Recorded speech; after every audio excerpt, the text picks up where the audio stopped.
Welcome back students, मैं आपका अपना डीपी सर। आज हम लोग बात कर रहे हैं नीट ब्रह्मास्त्रा एमसीक्यू सीरीज, जहां हमने सारे चैप्टर्स के 11th इंक्लूडिंग 12th सारे चैप्टर्स के एमसीक्यू जो मोस्ट इम्पॉर्टेंट है उसको लेकर के मैं आपके सामने आया हूं। इससे एक चैप्टर की फीलिंग्स तो आएगी ही हमें, नो डाउट बहुत अच्छी फीलिंग आएगी, और एक क्विक रिवीजन, जैसे कि कोई फॉर्मूला है कैसे इसमें पुट हो रहा वो फॉर्मूला, ये भी हम इसमें अच्छे से सीखेंगे। तो लेट्स स्टार्ट। मैं स्टार्ट करता हूं, आप देखते रहें।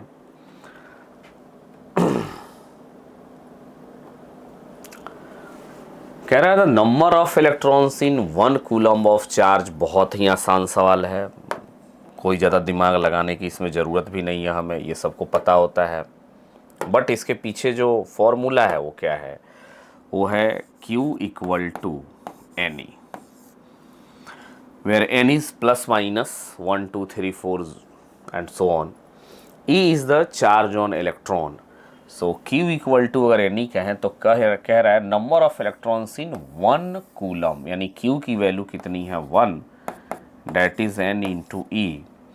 सो हमें N निकालना है 1, और E का मतलब होता है 1.6 इंटू 10 पावर माइनस 19, ये हमें याद रखना है।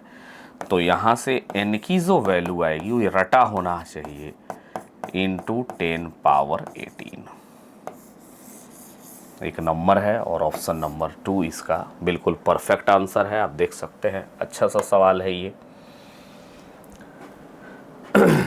बस ये हमें आना चाहिए। ये क्या है, Q इक्वल टू NE हमको पता होना चाहिए आखिर क्या है। तो Q इक्वल टू NE है चार्ज इज क्वांटाइज्ड, ये चार्ज की प्रॉपर्टीज़ है, और हम बताते भी हैं कि चार्ज क्वांटाइज्ड है, यानी ये हमेशा पैकेट के फॉर्म में है, क्वांटा के फॉर्म में है, ये कभी भी फ्रैक्शन वैल्यू नहीं लेगा, यानी N मस्ट बी इंटीज़र जो होगा वो इंटीज़र ही होना चाहिए। तो नेक्स्ट क्वेश्चंस पे आते हैं हम लोग। ये तो काफ़ी आसान क्वेश्चन है। The ratio of forces between two small sphere. मान लो एक स्मॉल स्फीयर मैंने लिया, ये Q1 है,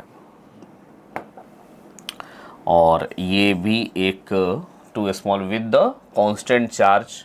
दोनों पे चार्ज मान लो क्या है, Q ले लेते हैं, Q और Q, और दोनों के बीच की डिस्टेंस को मैंने R रख दिया है मान लो।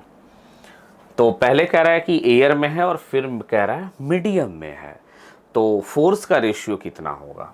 तो अगर ये एयर में है तो F एयर हमें याद रखना है क्या होगा, और 1/4 pi epsilon not Q1 Q2, तो Q1 Q2 Q स्क्वायर हो जाएगा अपॉन R स्क्वायर। ये F एयर है। अगर हम इसको मीडियम में रखें तो F मीडियम कितना होगा, 1/4 पाई एप्सिलॉन नॉट। Q पे कोई इफेक्ट नहीं आएगा, चार्ज मीडियम में रखो, कहीं भी रखो, चार्ज एज इट इज़ रहेगा। ये कॉन्सेप्ट भी आप देखते चले कि एयर में चार्ज Q है, और इसको मान लो हमने पानी में या किसी भी मीडियम में ले गए तो चार्ज की वैल्यू सेम रहेगी, चार्ज चेंज नहीं होने वाला है, Q स्क्वायर। और डिस्टेंस भी अगर उनके बीच का स्क्वायर है, मान लो डिस्टेंस भी चेंज नहीं हुआ तो डिस्टेंस पे भी कोई इफेक्ट नहीं आएगा, R स्क्वायर। लेकिन मीडियम में जाने पे ये डाइलेक्ट्रिक कांस्टेंट के फैक्टर से डिवाइड हो जाएगा। तो यहाँ पे डाइलेक्ट्रिक कांस्टेंट कितना दिया है, K दिया गया है, K। अब कह रहा है इन दोनों को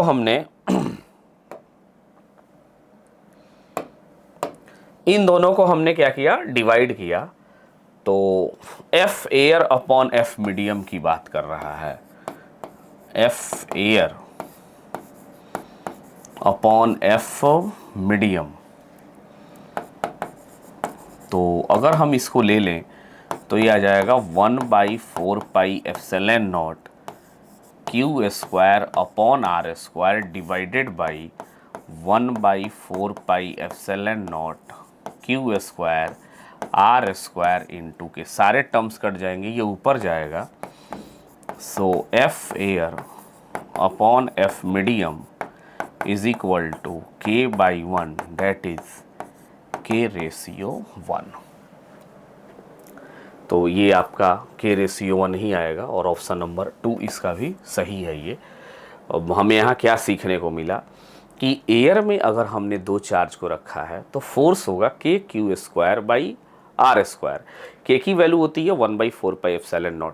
लेकिन अगर उसी को हमने मीडियम में ले गए तो जब मीडियम में ले गए तो चार्ज पे कोई चेंज नहीं आएगा, लेकिन फोर्स जो होगा वो K टाइम से डिवाइड हो जाएगा, यानी K के फैक्टर से डिवाइड हो जाएगा। यानी अगर हम ये कहें कि मीडियम में जाने पे फोर्स क्या हो जाएगा, ऑलमोस्ट घट जाएगा। तो आगे चलते हैं next question. A charge Q1 exert, ये एक अच्छा प्रिंसिपल है, आप देखिए इसको। A charge Q1 exert some force on second charge. मान लो एक चार्ज है आपका Q1 exert some force on second charge Q2। ये एक सेकंड चार्ज है Q2। If third charge Q3 is brought near,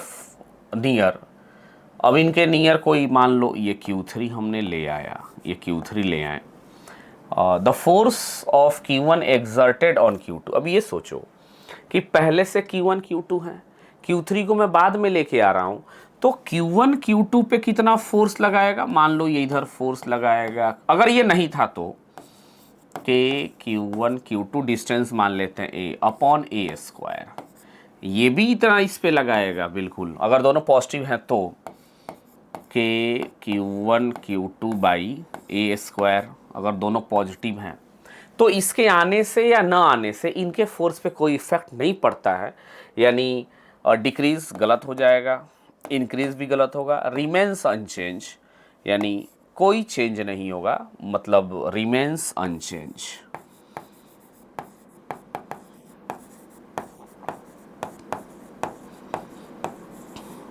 unchange.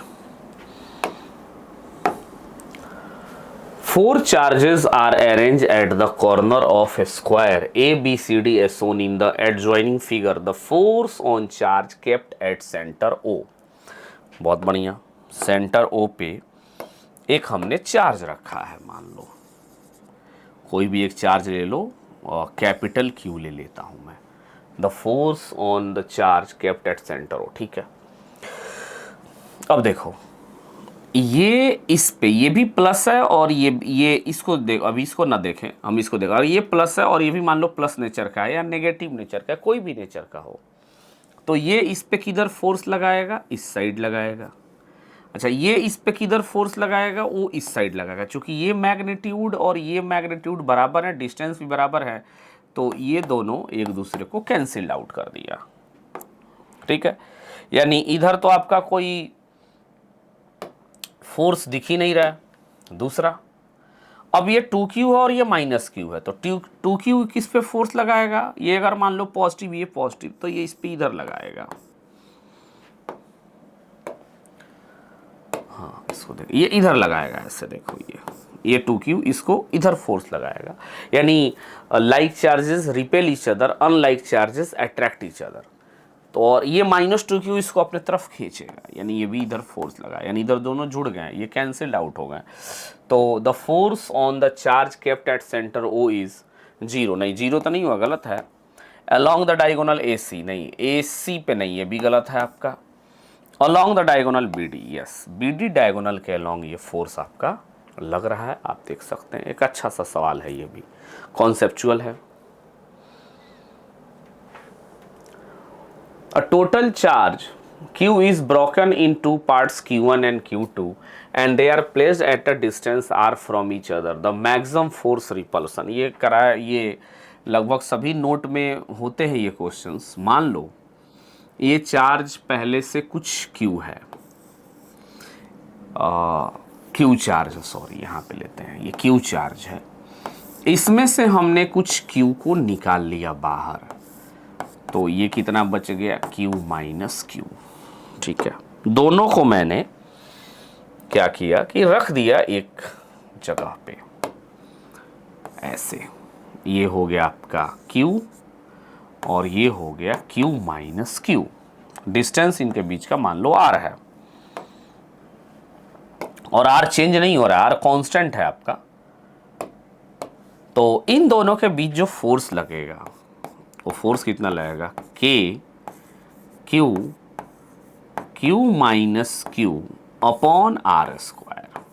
अब ये सोचो, इसमें के कांस्टेंट है, आर भी कांस्टेंट है, यानी फोर्स के और आर पे तो डिपेंड नहीं करेगा। फोर्स डिपेंड करेगा, अगर मैक्सिमम होना है तो क्यू पे डिपेंड करेगा, यानी फोर्स क्यू का फंक्शन हो गया यहाँ पे। और फोर्स जब क्यू का फंक्शन है तो हमसे कह रहा है कि मैक्सिमम रिपल्सन या जो भी है अट्रैक्शन, मैक्सिमम रिपल्सन कह रहा है, हमें मैक्सिमम फोर्स के बारे में सोचना है, यानी D F by D Q is equal to 0। दोनों को 0 करते हैं हम लोग। तो अब देख लेते हैं यहाँ पे डी के और अंदर जाएगा, ये हो जाएगा Q minus Q square upon D Q is equal to 0। यहाँ से आ जाएगा क्यू माइनस डिफ्रेंसिएशन में अगर हम देखें तो D Q minus Q square upon D Q, ये दोनों टर्म तो आर स्क्वायर भी रहेगा ना, ये आर स्क्वायर भी रहेगा, ये उधर 0 होगा सब। तो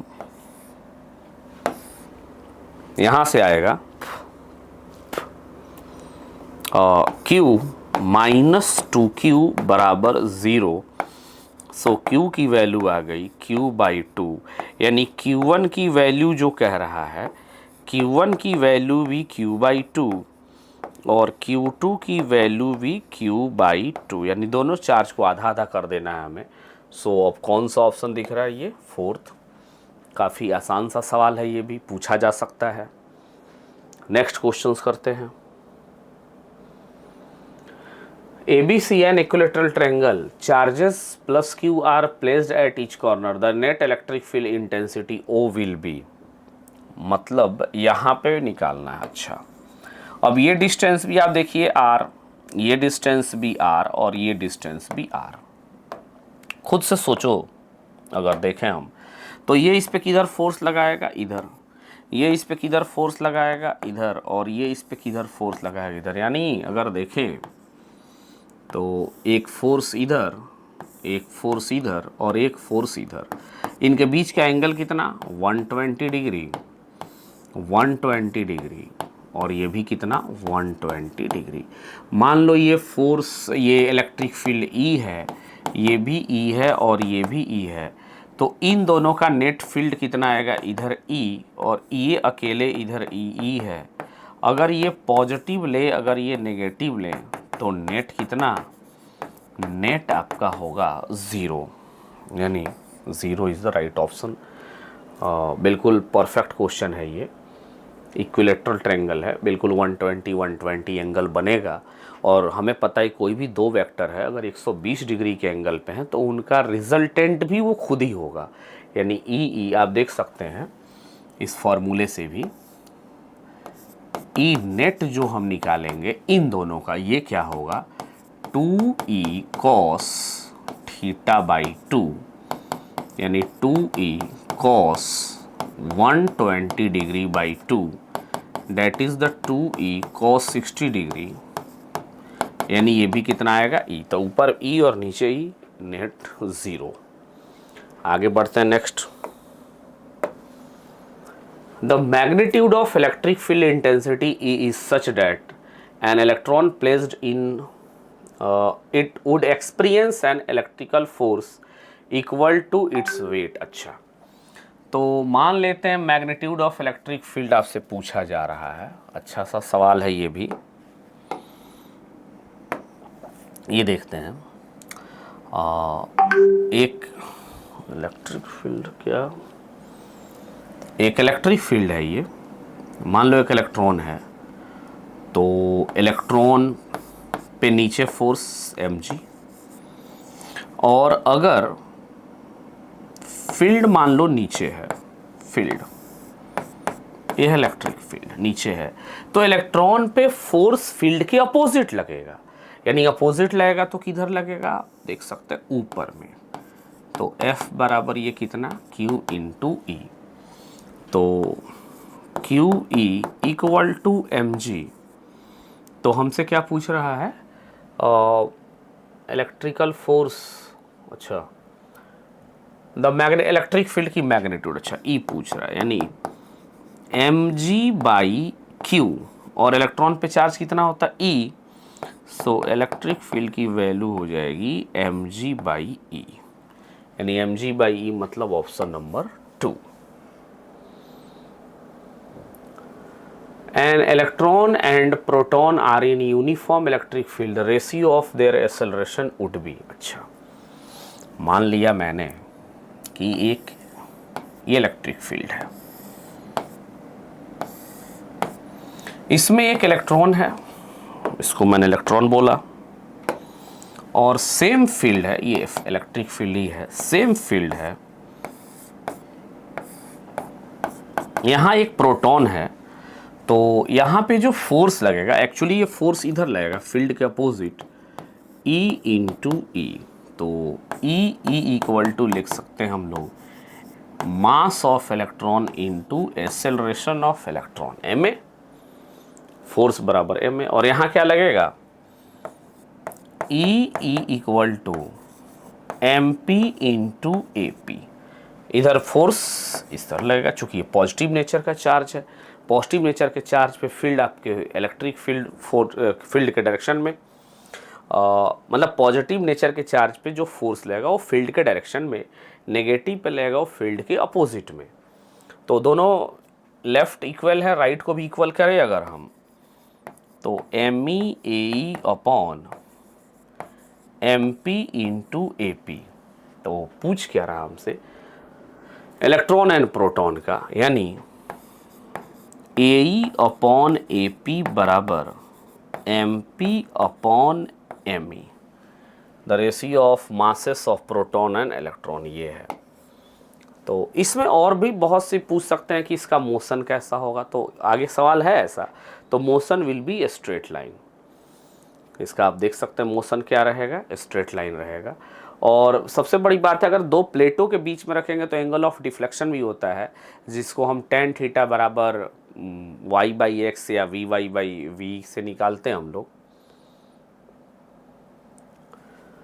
to parallel plate have equal and opposite charge, देखो ये क्वेश्चन अभी गया वैसा, दो पैरेलल प्लेट है, ऐसे सभी टाइप के क्वेश्चन इसमें रखे गए हैं।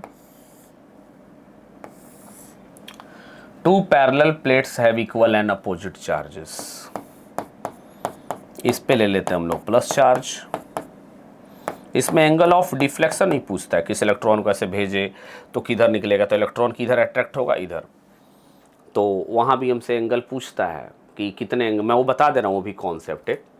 अब कह रहा है कि field, then the field between plate is 2 × 10⁵, मतलब इनके बीच जो इलेक्ट्रिक फील्ड है 2 × 10⁵ है, ठीक है।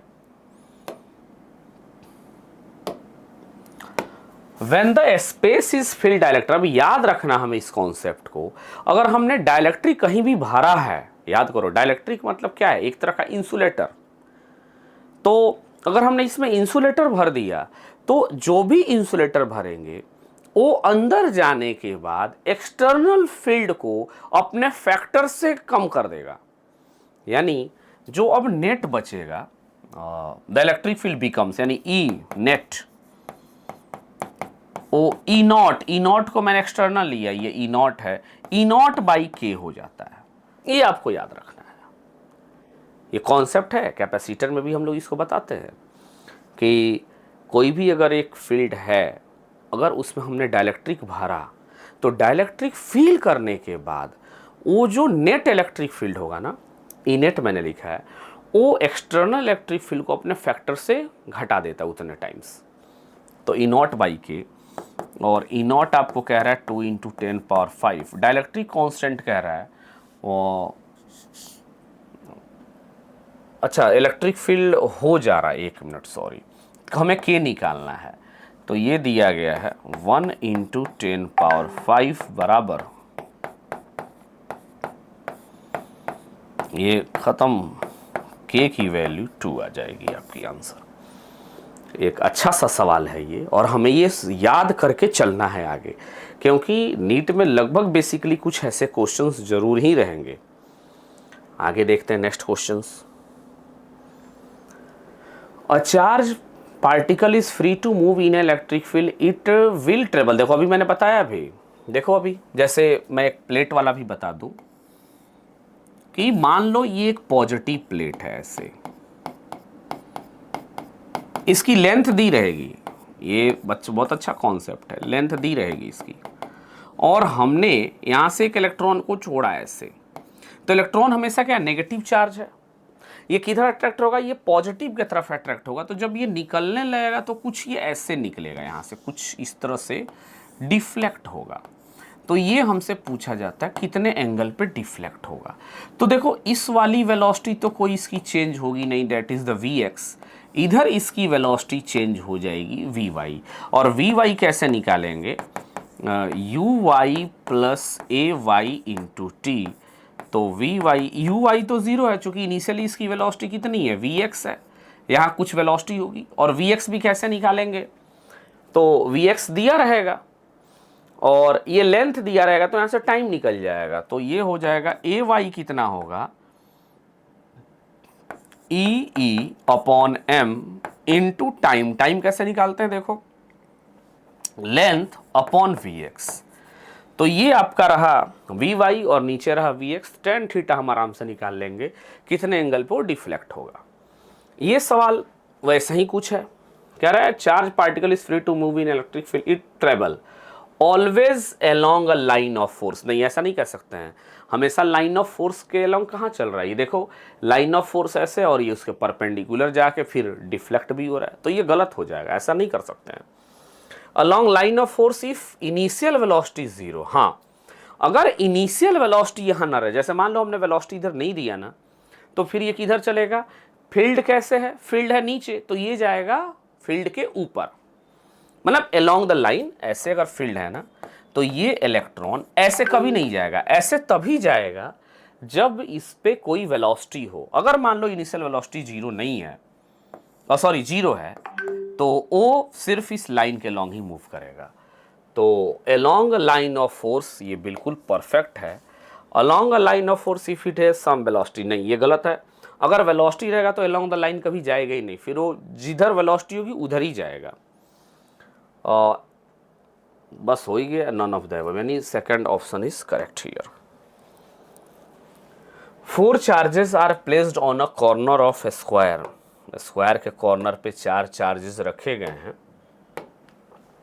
अच्छा, as shown in the figure having a side of 5 centimetre. Okay, मतलब ये 5 सेंटीमीटर है, सभी के सभी कितने हैं, ये 5 सेंटीमीटर है। इफ Q इज, अच्छा ये स्क्वायर है, हाँ स्क्वायर है, ठीक है।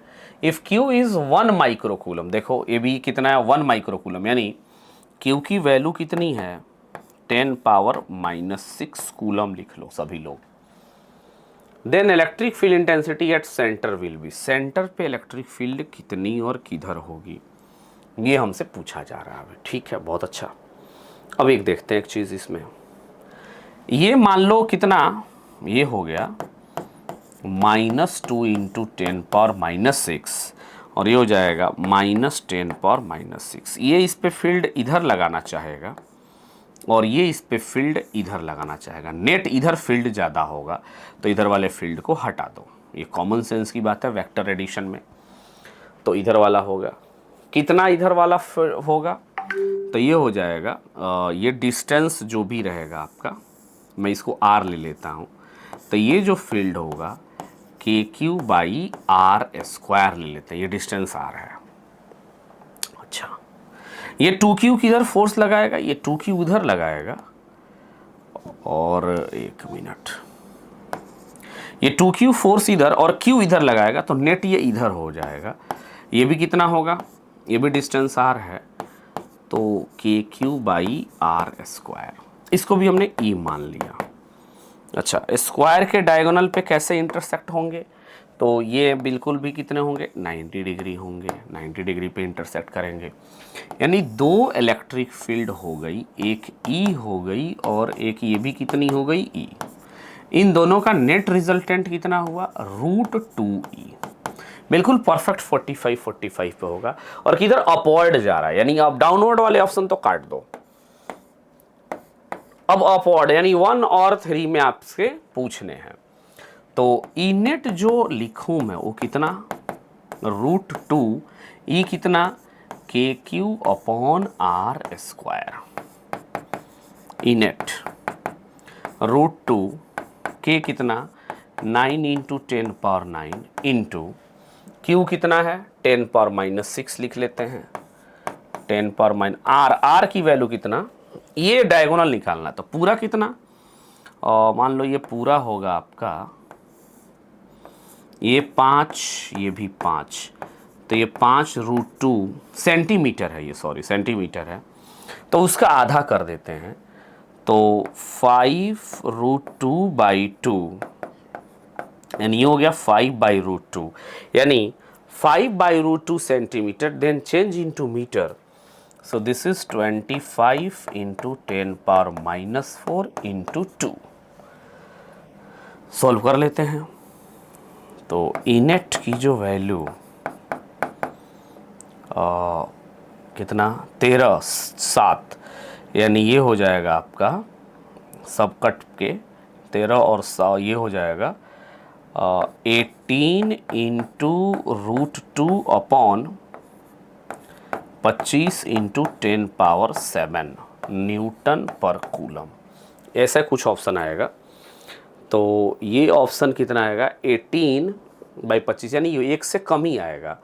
और 1 से कम पे अगर हम √2 यानी 1.41 से मल्टीप्लाई करें तो लगभग 1 के आसपास ही रहना चाहिए, क्योंकि 1.4 और ये 1 से कम ही है, यानी ऑप्शन नंबर आपका 1 इज़ करेक्ट 1। ये नहीं हो पाएगा, ये गलत है, क्योंकि ये तब होता जब ये वैल्यू 1 से बड़ी आनी चाहिए, 1 से बड़ी नहीं है। तो फर्स्ट ऑप्शन हाँ अपवर्ड आएगा, ये हमें दिख रहा है बिल्कुल। सिलेंडर ऑफ रेडियस R, एक सिलेंडर हम बना लेते हैं।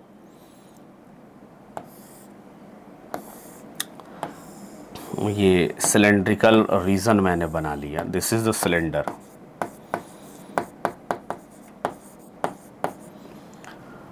रेडियस इसकी R ले लेता हूं मैं, रेडियस दिया गया है कितना, रेडियस है इसका R। In a uniform electric field parallel to cylindrical axis. अच्छा, इलेक्ट्रिक फील्ड ऐसे पैरेलल टू सिलेंड्रिकल एक्सिस, चूंकि ये सिलेंडर की एक्सिस है। तो द टोटल फ्लक्स, अब इसमें क्या हो रहा है कि इससे देखें, इस वाले से इसके 4 फेसेस बना लेते हैं, एक फेस ये, एक ये, एक ये, एक मिनट, इसके 4 फेसेस में बना रहा हूं। एक फेस ये है, एक फेस ये, एक ये और एक ये। इसका एरिया वेक्टर इधर है। फ्लक्स के लिए आपको क्या जरूरत है, याद रखना है, फ्लक्स एक स्केलर क्वांटिटी और इसकी फॉर्मूला होती है E.A, यानी electric field into area vector. तो ये 3D है, सिलेंडर इज 3D, और इसका जो एरिया वेक्टर होगा इसके सरफेस के परपेंडिकुलर आउटवर्ड। तो इसका एरिया वेक्टर इधर, इसका एरिया वेक्टर इधर, इसका एरिया वेक्टर इधर, ये नॉट ले लेते हैं, इसका एरिया वेक्टर आपका इधर और इसका एरिया वेक्टर इधर। इसमें फील्ड एंटर कर गई ऐसे, यहाँ फील्ड एंटर कर गई ऐसे, यहाँ भी फील्ड एंटर कर गई ऐसे, और यहाँ फील्ड एंटर की ऐसे। तो तुम देखो खुद से कि यहाँ पे फ्लक्स कितना 0, चूंकि इलेक्ट्रिक फील्ड और एरिया के बीच वेक्टर एंगल जो है वो 90 डिग्री है, 0, यहाँ भी 0, यहाँ पे φ1 लिखते हैं या φ राइट लिखते हैं इसको, और φr EA cos 0 degree, that is EA। अच्छा, φ लेफ्ट कितना, EA cos 180 degree, that is the minus EA। तो नेट फ्लक्स कितना, phi net phi R plus phi L plus phi up plus phi down, एक कितना है, R कितना है, E A minus E A and that is the 0। So option number 4 is correct one. ये आपका 0 दिख रहा है बिल्कुल।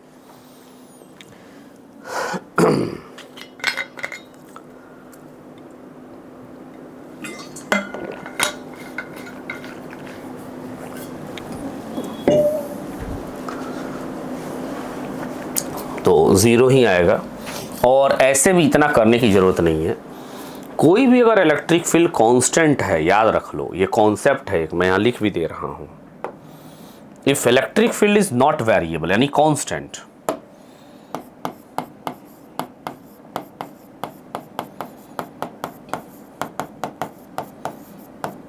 इज कांस्टेंट, इलेक्ट्रिक फील्ड अगर आपका कांस्टेंट है through out,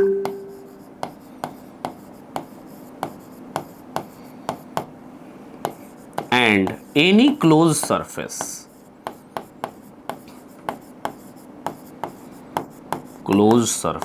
placed inside it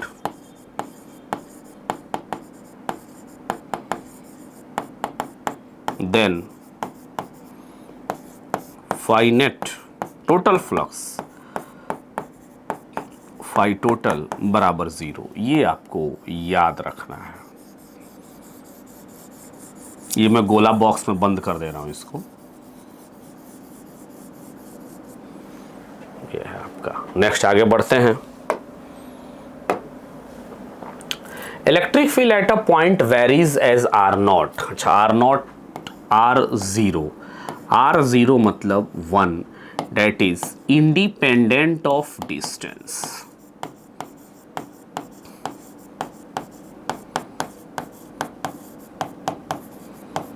independent of distance, distance के इंडिपेंडेंट है। तो इलेक्ट्रिक फील्ड डाइपोल में तो भाई डिपेंड करता है। आप लिखते हैं A axis 2kp by R Q. E bisector पे भी आप लिखते हैं, इक्वेटोरियल की बात कर रहा हूँ, kp बाई आर क्यू। तो ये ऑप्शन तो होगा नहीं। पॉइंट चार्ज पे भी डिपेंड करता है, ई पॉइंट चार्ज इस पे भी डिपेंड करता है, के क्यू बाई आर स्क्वायर। यहाँ भी डिस्टेंस पे डिपेंड कर रहा है, यानी यहाँ कहीं भी अभी आर का पावर 0 कहीं नहीं आ रहा है, यानी ये भी गलत है। प्लेन इनफाइनाइट सी डिस्क से बनाते हैं। डिस्क का कितना होता है, डिस्क तो Q by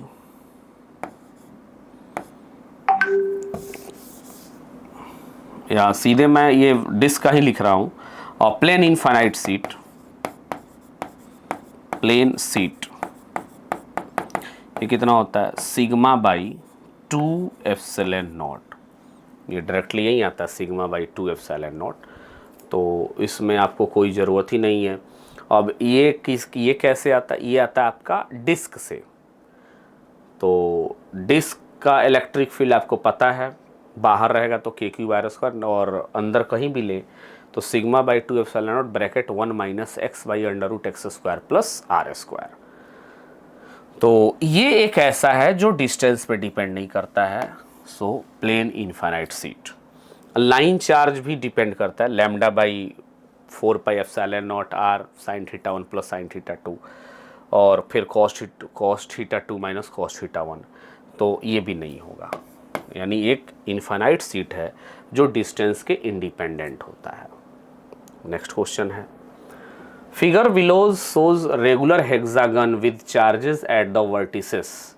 in which of following cases the electric field at the centre is not 0। अच्छा, 0 नहीं है, मतलब हमें क्या निकालना है कि 0 नहीं है।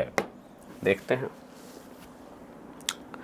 इसके चलते तो 0 है भाई। देख लो, ये सिमेट्रिकल चार्ज डिस्ट्रीब्यूशन है, ये क्यू सारे कैंसिल कर देंगे, तो ये तो होगा नहीं, मतलब नॉट ज़ीरो करना है। यहाँ पे देखते हैं तो फील्ड, इसके चलते फील्ड इधर और इसके चलते भी फील्ड इधर आएगी, और इन दोनों का फील्ड कैंसिल्ड आउट, और इसके चलते फील्ड इधर और इसके चलते फील्ड, यानी ये 0 नहीं। ऑप्शन नंबर 2 करेक्ट है। आगे भी चेक कर ले, ये भी आपका कैंसिल्ड आउट, ये इससे कैंसिल, ये इससे कैंसिल, ये इससे कैंसिल। और यहाँ भी हम देखें अगर तो 2Q मतलब नेट इधर और फिर 2Q इनका नेट इधर, और एक मिनट, ओ सॉरी, इसका नेट इधर आएगा ना, इसका इधर, और इन दोनों का नेट इधर, और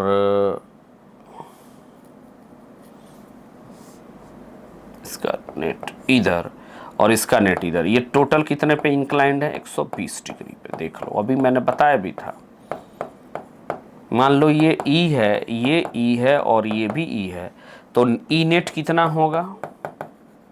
यहाँ भी आपका 0 है।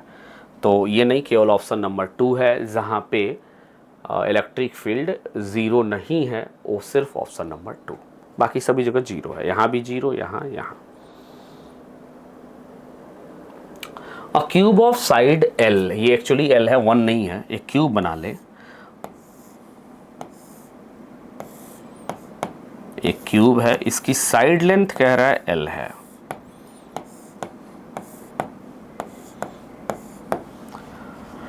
और L है।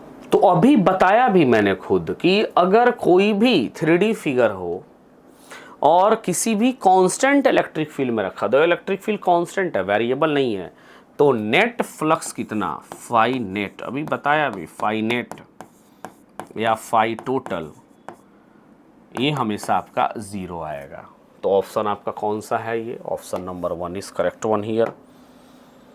For a given surface the Gauss's law is state as close integration E dot D S बराबर 0। ये अच्छा है, देखो इधर, इसी को कहते हैं गॉस लॉ, ई dot D S. D S मतलब एरिया की बात कर रहा है, और ये 0 है, ठीक है। दिस इज कॉल्ड फ्लक्स, यही है आपका flux. E is necessarily 0 on the surface, नहीं, ऐसा नहीं कह सकते हैं। E 0 नहीं है, क्योंकि जरूरी नहीं कि E 0 हो जाए आपका, ऐसा पॉसिबल नहीं है कि E 0 हो जाए। हो सकता है E 0 ना हो, S भी 0 ना हो, दोनों के बीच का एंगल 90 डिग्री हो, इसलिए फ्लक्स 0 हो रहा हो। तो ये नेसेसरली कंडीशन नहीं है। E necessarily 0 on the surface, is perpendicular to the surface at every point. ये भी कोई ज़रूरी नहीं है कि परपेंडिकुलर ही हो, क्योंकि अगर मान लो एस कोई नॉन कंडक्टिंग है तो उसके अंदर से भी फील्ड पास कर सकती है। The total flux through the surface is 0, ये बिल्कुल सही है। द टोटल फ्लक्स, इसका मतलब ही होता है, ये थ्योरी भी है आपकी गॉस लॉ की, close integration E dot D S equal to 0 अगर है तो इसका मतलब ये होता है the total flux through surface is 0। The flux is only going out, नहीं ये नहीं है, ये सारे गलत ऑप्शंस हैं। तो आप इसको याद कर लो, ये पूछ सकता है नीट में। Close integration E dot D S बराबर 0 means the total flux through out the surface is 0। Electric charge is uniformly distributed along a long straight wire of radius 1 mm। अच्छा, कोई बात नहीं है, वो वायर की रेडियस है, उसे कोई मतलब नहीं है। द चार्ज पर centimetre length of wire is Q, मतलब चार्ज जो है वो है आपका Q बाई पर सेंटीमीटर, यानी 10⁻⁻² metre, that is the 100Q। तो नेट, अच्छा फिर, और लेंथ 1 मीटर है, कोई बात नहीं, लेंथ कितनी है इसकी? 1 मीटर, तो हम इंटू 1 मीटर कर देंगे, सॉरी, इंटू 1 मीटर, ये हो गया आपका L lambda into length, so that is Q into 100। तो टोटल फ्लक्स कितना कह रहा है? टोटल फ्लक्स की वैल्यू आ जाएगी Q बाई एप्सिलॉन नॉट। हमें क्या पढ़ा जाता है फ्लक्स में? Q in by epsilon not. सबसे अच्छा लिखो Q in, Q in by epsilon not, और Q इन कितना है? 100Q। ये क्यू इन की बात कर रहा हूँ मैं, Q in 100 Q by epsilon naught. So this is the your flux 100 Q, यानी option number 2 is correct one. Q1, Q2, Q3 and Q4 are point charges located at a point as shown in the figure, as S is a spherical Gaussian surface of radius r. Which of following is true according to the Gauss law? अच्छा, तो Gauss law क्या कहता है, देखो अभी बताया गया।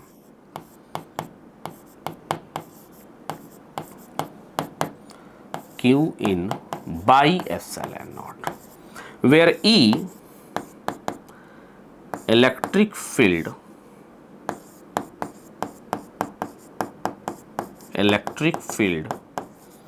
due to all other charges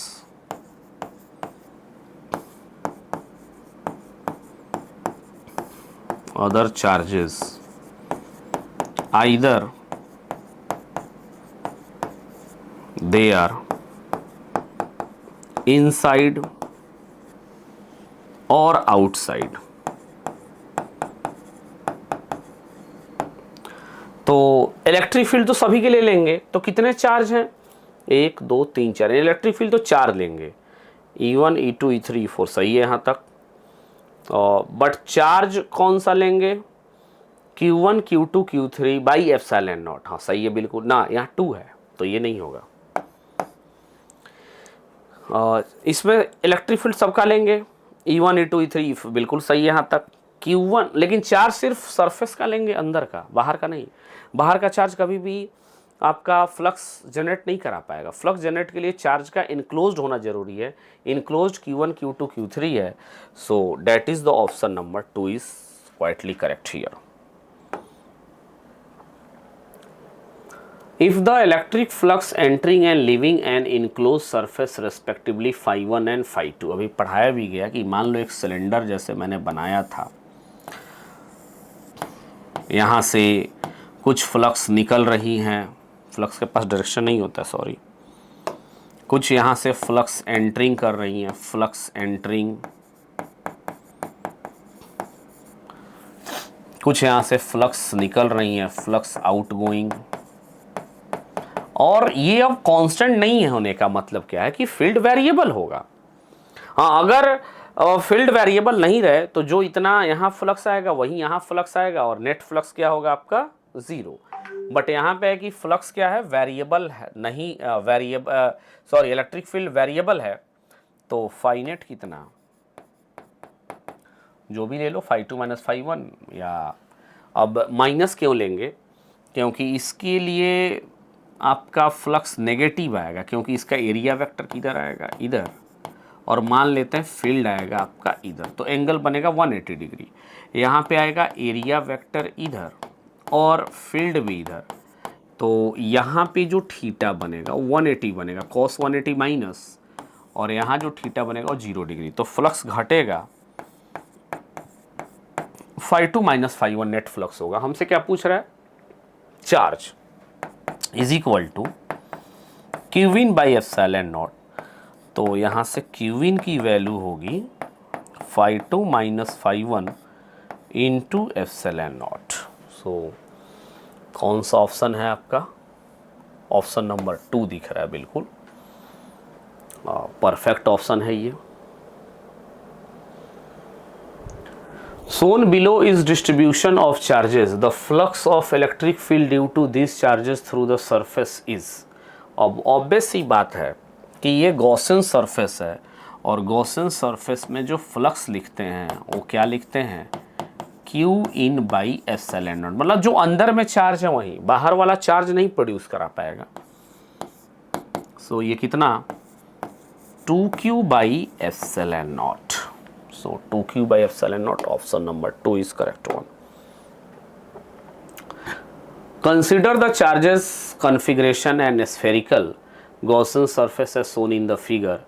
When calculating the flux of electric field over the spherical surface, the electrical field will be, सभी चार्जेस के द्वारा इलेक्ट्रिकल फील्ड होगा Q1 Q2 एंड Q2 सभी के चलते होगा, तो all of other the charges. अभी बताया भी कि electric field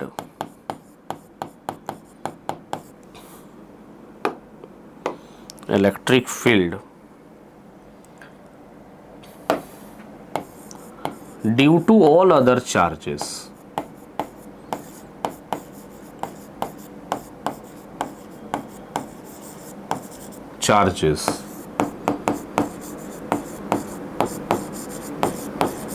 either they are inside or outside। तो ये आपका सभी चार्जेस के द्वारा प्रोड्यूस्ड होगा।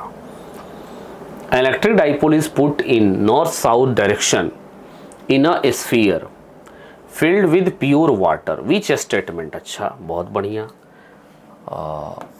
प्योर वाटर में बहुत बढ़िया है, अच्छा सा सवाल दिख रहा है ये।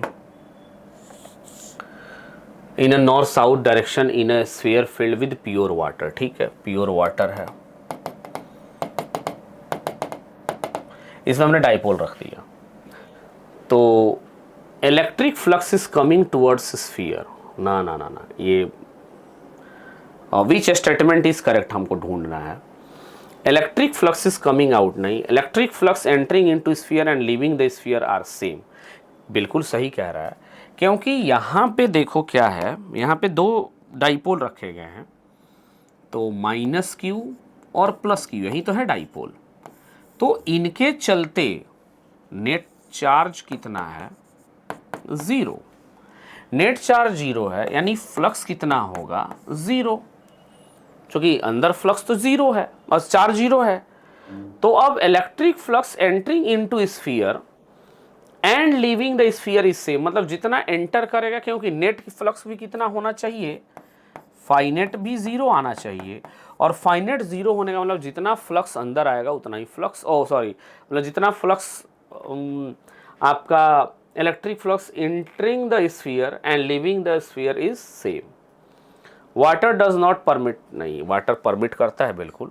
सो option number third is correct one. Two infinite plane parallel conducting sheet, ये इनफाइनाइट पैरेलल कंडक्टिंग शीट है, ये दोनों, इस पे प्लस चार्जेस हैं, मैं एक ही दिखा दे रहा हूँ इसमें, ये सिंगल है दिखा रहा हूँ, ये प्लस चार्जेस हैं यहाँ पे, और ये यहाँ पे आपका माइनस चार्जेस हैं। तो इसके चलते बीच में यहाँ पे इस प्लेट के चलते फील्ड कितना, सिग्मा बाई 2f(n)0, और इसके चलते ये कैपेसिटर वाली फीलिंग आएगी यहाँ पे 2f(n)0।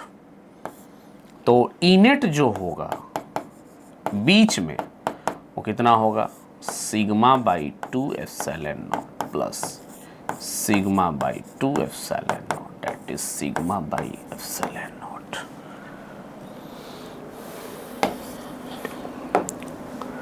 Which of the following graph shows the variation of electric field E due to hollow sphere conductor? hollow sphere में पता है conducting, तो ये अगर conducting है तो ये तो सबको पता होना चाहिए कि इसके बीच में E नेट कितना होगा, यहाँ पे E नेट ज़ीरो, और ये इनसाइड लिख लें, E इनसाइड कितना, अरे भाई कंडक्टर के अंदर तो कोई फील्ड ही नहीं होगी, तो E इनसाइड ज़ीरो, तो ज़ीरो कौन से ऑप्शन में नहीं है,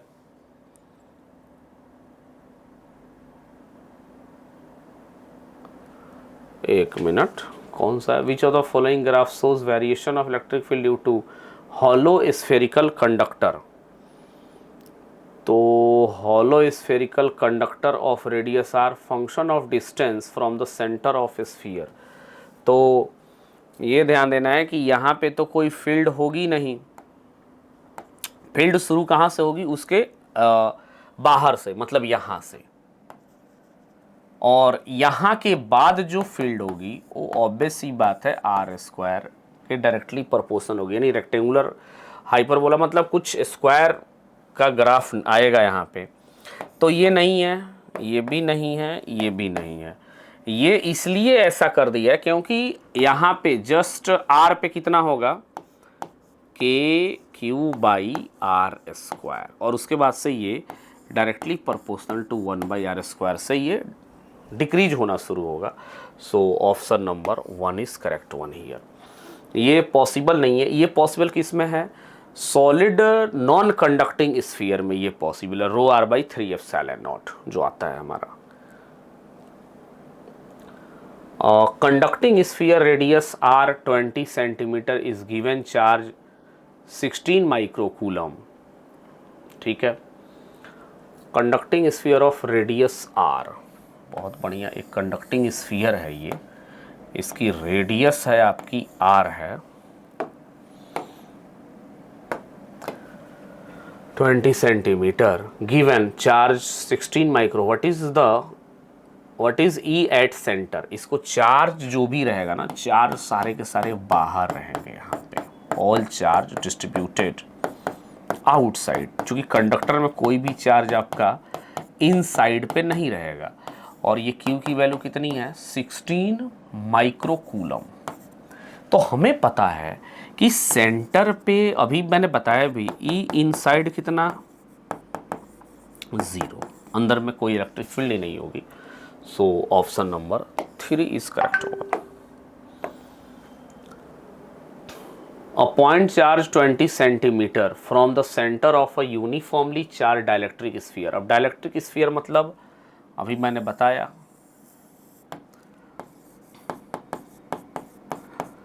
डाई इलेक्ट्रिक स्फीयर, याद रखना है, का मतलब होता है solid non conducting sphere, solid non conducting sphere. और इससे जो इलेक्ट्रिक फील्ड आती है वो कितनी आती है? Outside, r greater than r। अगर इसकी रेडियस ले लें हम r, वो कितनी आएगी? E equal to KQ/r²।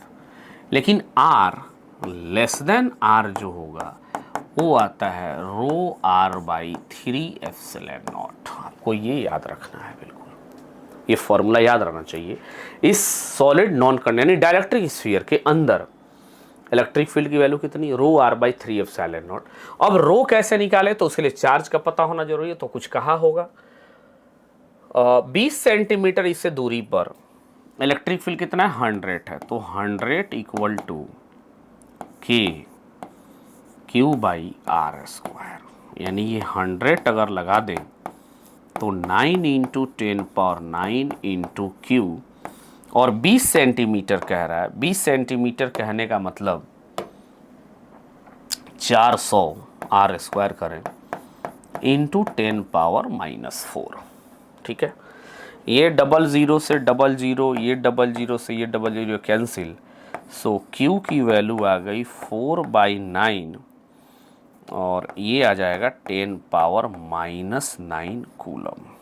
ये एक चार्ज देखो निकल गया। अब हमें रो निकालना है। सो रो बराबर कितना? Q/4/3πr³।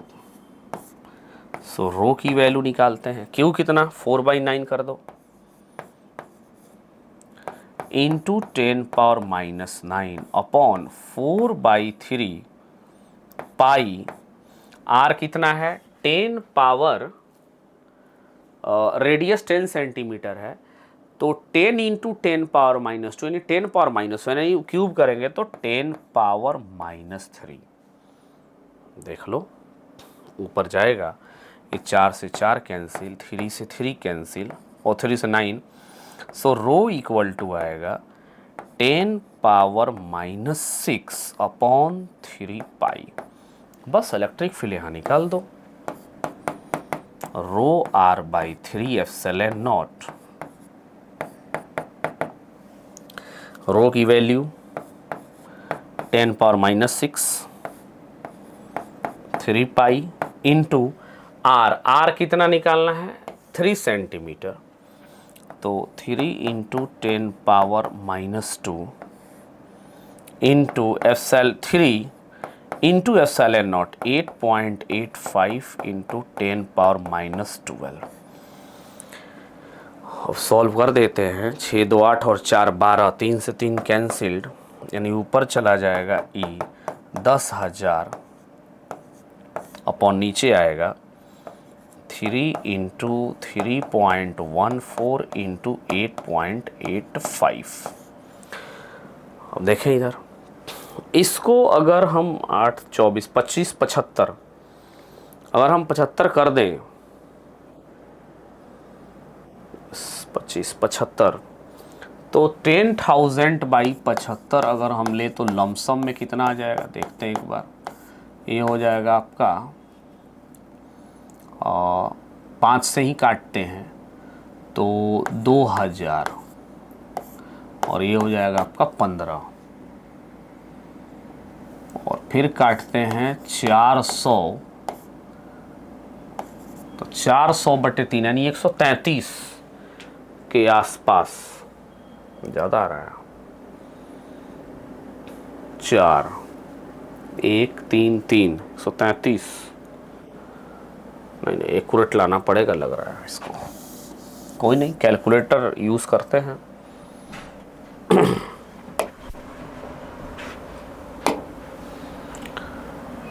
कैलकुलेटर यूज़ करते हैं इसमें हम लोग, मैथमेटिक्स। ऐसा तो आपको जनरल ही करना है। कहाँ चला गया कैलकुलेटर? ओके,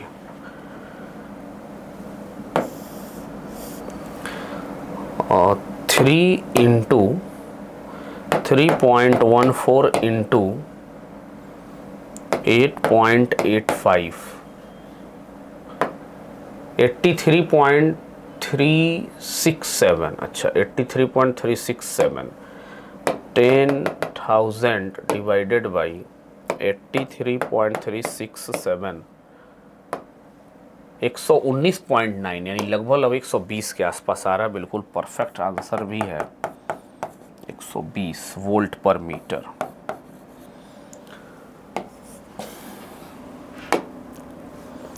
तो अब ठीक है, इसके आगे नेक्स्ट सीरीज़ में फिर से ला रहा हूँ बहुत जल्द, as soon as possible. Okay bye, take care.